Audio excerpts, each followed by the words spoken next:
Hey, que la que hay, mi amigo? It's Rocky here from SpeakSpanishFaster.com. In today's video, we're going to talk about adjectives in Spanish. Now, adjectives in Spanish can be very tricky, especially for beginner Spanish speakers. That's because in English, the adjective usually goes in front of the noun. So the red car, red is the adjective, car is the noun, but in Spanish, it would be el carro rojo. So the noun carro comes first and the adjective rojo comes second. So that's not too hard, right? Adjectives usually come after the nouns in Spanish, but not all the time. There are exceptions, and this is what makes it so difficult to master for native speakers, but don't worry, that's why you have me, and that's why I created this video for you. So without further ado, let's get right into it.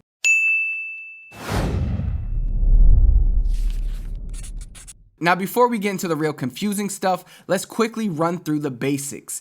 Adjectives in Spanish can be singular or plural. So if I'm describing one noun, then it's singular. And if I'm describing two nouns, then it's plural. So if I'm describing one red car, I say el carro rojo. But if there are multiple red cars, I say los carros rojos. Now, because rojo ends in O, it can also be masculine or feminine. This is true for all adjectives that end in O. So if the noun I'm describing is masculine, like carro or libro, I say el carro rojo or el libro rojo. But if the noun is feminine, like mesa, then rojo changes to roja. And I say mesa roja, or bonito changes to bonita. And I say la mujer bonita. Then if these were plural, they would be libros rojos and mujeres bonitas. Pretty easy, right? Now there are also adjectives that end in E or end in ista. These do not change according to gender. They agree with both masculine and feminine nouns in the singular form, but they do change for the number. So they do change when they become plural. So for example, tengo un hermano interesante or tengo una prima interesante. As you can see, masculine, feminine, the noun doesn't change. Now let's look at an example of an adjective that ends in ista, like egoísta, which means selfish. You would say el hombre egoísta or la mujer egoísta. As you can see, the word stays the same for masculine and feminine nouns.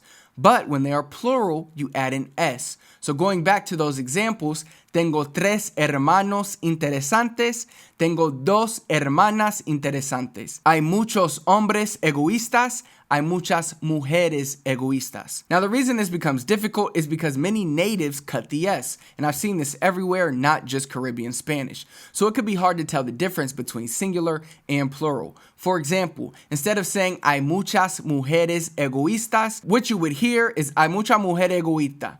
So not only do I remove all the S's, but I also seem to combine the last syllable in mujeres and the first syllable in egoísta. So it makes it sound like mujer egoísta is one word. This is why Spanish sounds so fast to non-native speakers, because oftentimes natives cut and combine. In this example, it sounds like I'm using a singular adjective and noun, but in reality, they are plural. Now, let's discuss adjectives that end in a consonant. These are similar to the adjectives that we just covered. They don't change for gender, but they do change for singular versus plural. So for example, el hombre joven, la mujer joven, but when it's plural, you would add an ES to the end. Los hombres jóvenes, las mujeres jóvenes. Again, we deal with the same issue of cutting words, so in the streets, it might sound like los hombres jóvenes, las mujeres jóvenes. So keep that in mind. For adjectives that end in OR, ON, or IN, these adjectives have masculine and feminine forms. The masculine form stays the same, but for the feminine, you would add an A to the singular form. Then for masculine plural, you add an ES, and feminine plural, you add an AS. So some examples of this are tu esposo es trabajador, tu esposa es trabajadora. This means your husband is hardworking or your wife is hardworking. Mis amigos son trabajadores. My friends are hardworking.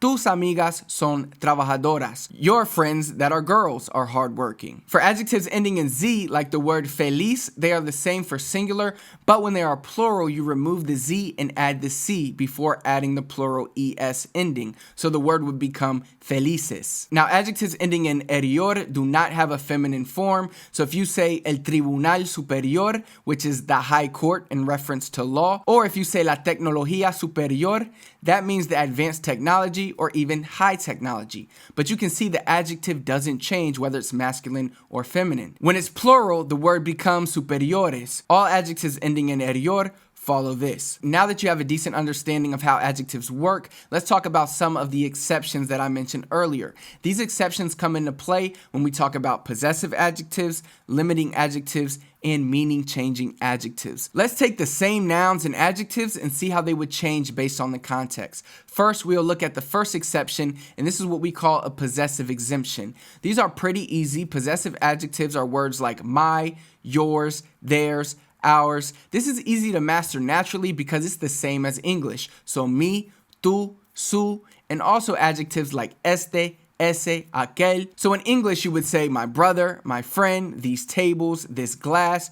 En español, dirías mis hermanos, mis amigos, estas mesas, este vaso. Next, we have limiting adjectives. Limiting adjectives define a number or an amount of a noun, and they always come before a noun. So if you say 7 cars, 7 is the adjective. You would say siete carros. Limiting adjectives also apply to words like more or less. So if I say I have more money than you, more being the adjective, money being the noun. In Spanish, tengo más dinero que tú. You can also say there are many people here, many being the adjective and people being the noun. En español, hay muchas personas aquí. Now is when things start to get tricky. We have the meaning-changing adjectives. These adjectives change meaning based on if they are placed in front of the noun or after. So for example, if I say the sweet sound of music, el sonido dulce de la música wouldn't make sense here because dulce after the noun means sweet as in taste. But if you say el dulce sonido de la música, now that changes the meaning of dulce to meaning something like nice. So the nice sound of the music. Another example is if I say hombre pobre.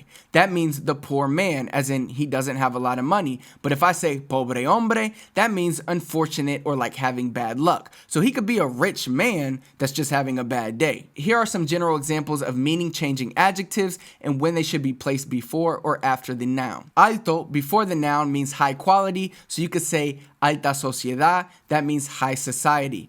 Alto after the noun means tall, so hombre alto. Next, we have the adjective bueno. Before the noun, if it is masculine, you remove the O, so it changes to buen. You might hear this at times, buen día or buen hombre, good day or good man. After the noun, bueno means generous. So if I say el hombre es bueno, that means he is a generous man. Another adjective is the word grande. Grande changes in the singular form. You remove the de, so it's just gran. Before the noun, it means great. After the noun, it means big. So this is very important because if you say él es un gran artista, that means he is a great artist. But if you say él es un artista grande, then you are saying he is a big artist, as in fat.